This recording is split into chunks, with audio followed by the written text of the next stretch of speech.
And showtime. Ladies and gentlemen, welcome to another episode of the ChannelPro 5-Minute Roundup. A look at news, trends, and tips for the SMB channel in 5 minutes or thereabouts. My name is Rich Freeman. I am executive editor of the ChannelPro Network, also a co-host of this program. I am joined this week, as I am every week, by your other co-host, Eric Simpson, a business transformation and improvement advisor to MSPs and other IT providers. Eric, how goes it?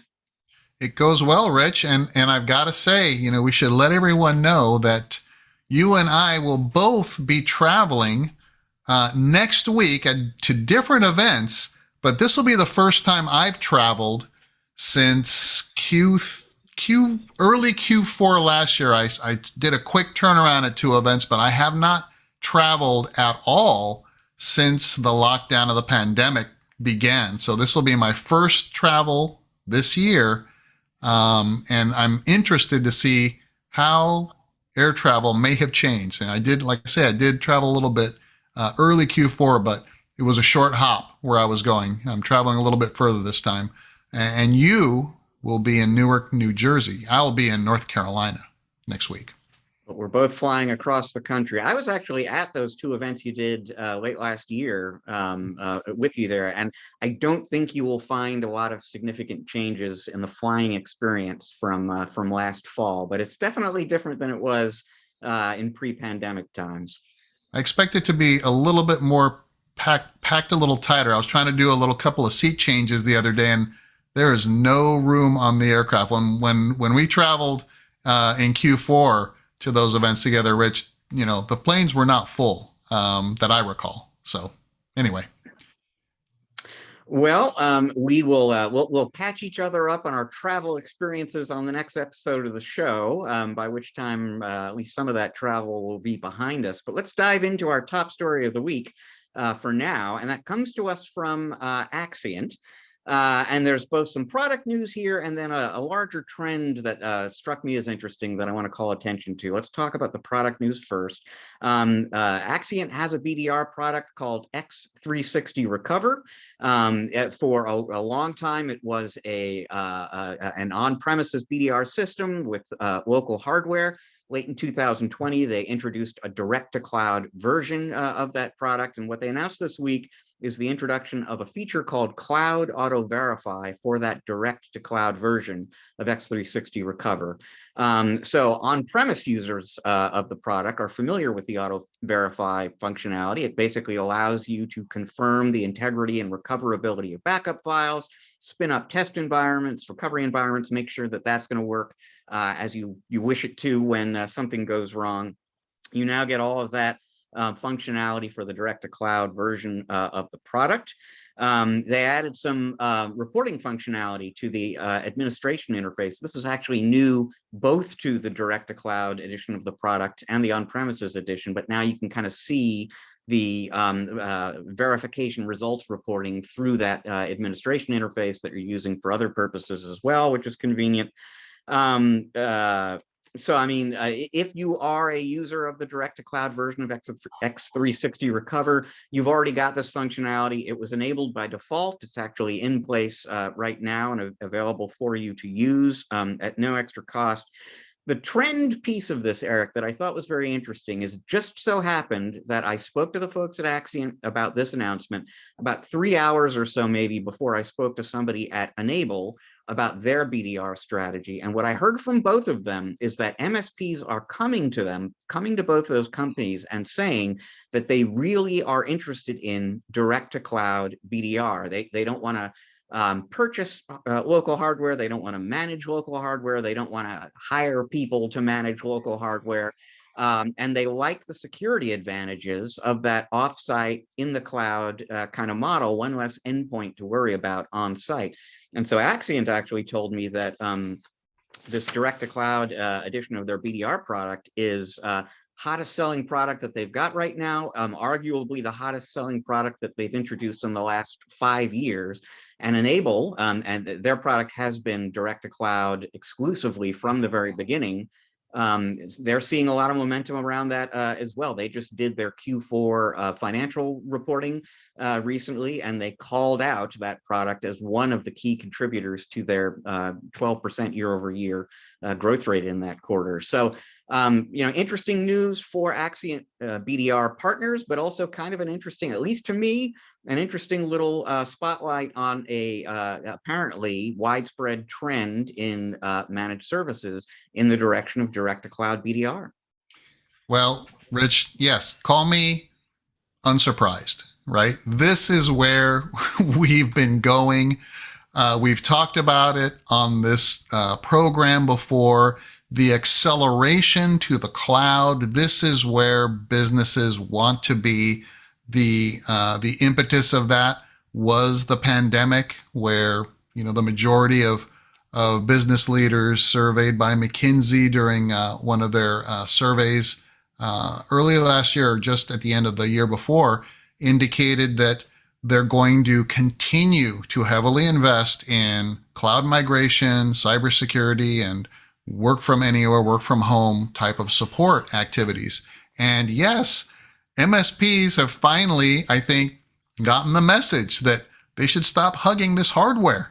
Stop hugging the hardware. The hardware doesn't hug you back. In fact, sometimes it bites you back. So, I've worked with a lot of partners, Rich, in the past that have a plethora of different solutions cobbled together so that they can take their on-premise or hybrid or cloud, backup, and they're using multiple services and solutions to try to come up with something that makes a lot of sense. And of course, that adds a tremendous amount of complexity, that adds more panes of glass, that adds integration problems, reporting, challenges and all this. So, with one fell swoop, Axient has said, hey, now we can go direct to cloud. We have great reporting, and you don't need hardware that a business owner must reinvest in capital expense every few years to keep up with demand. It's scalable.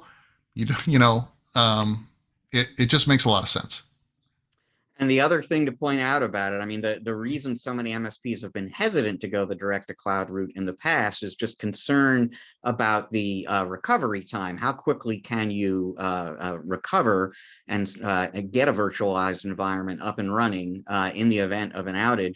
And, I mentioned Axient and Enable. They both have different versions of technology that sort of cache some piece of that environment locally to accelerate that recovery time. It's actually called local cache by Axient. I think Enable calls it a standby image or standby backup. But there are actually technologies that are helping with that recovery time issue. And I think you're exactly right. The bigger picture is just that this is part of that larger move to everything in the cloud.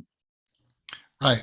And startup businesses that begin this way, born in the cloud, they don't know any different, right? And of course, it's up to the ChannelPro or the MSP to determine what data is, the hottest data and what can go into, cold storage, what needs to be kept warm, and how to access all that stuff. But that's the value that we should be selling. That's the value that we bring to the discussion, not that we can land, an appliance and back up so much data. And then when that exceeds, its storage point, then we'll bring another bigger one and land that, right? It just makes a lot of sense.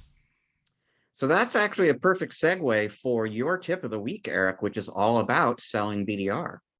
Yep.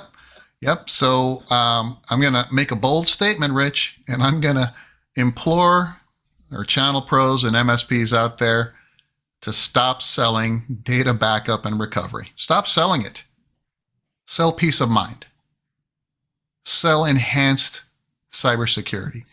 Part of these solutions, the core, the minimum requirement for peace of mind around a business data is the ability to back up and restore data when necessary. The key go-to strategy, if there is some sort of a breach or ransomware attack, is to restore data. And a lot of partners out there, Rich, look at their backup and data recovery solution as kind of just, hey, it's just included in our portfolio, in our bundles, in our services. It's kind of an almost like it's there. We always include it. It's kind of an afterthought, but we're not really positioning it and selling it to elevate the value of it strategically in that client or prospect's mind, that buyer's perspective on what we're really doing for them. At the end of the day, this is the keys to the kingdom. So selling that peace of mind and selling consultatively to say, listen, your data is the most valuable thing you have, right?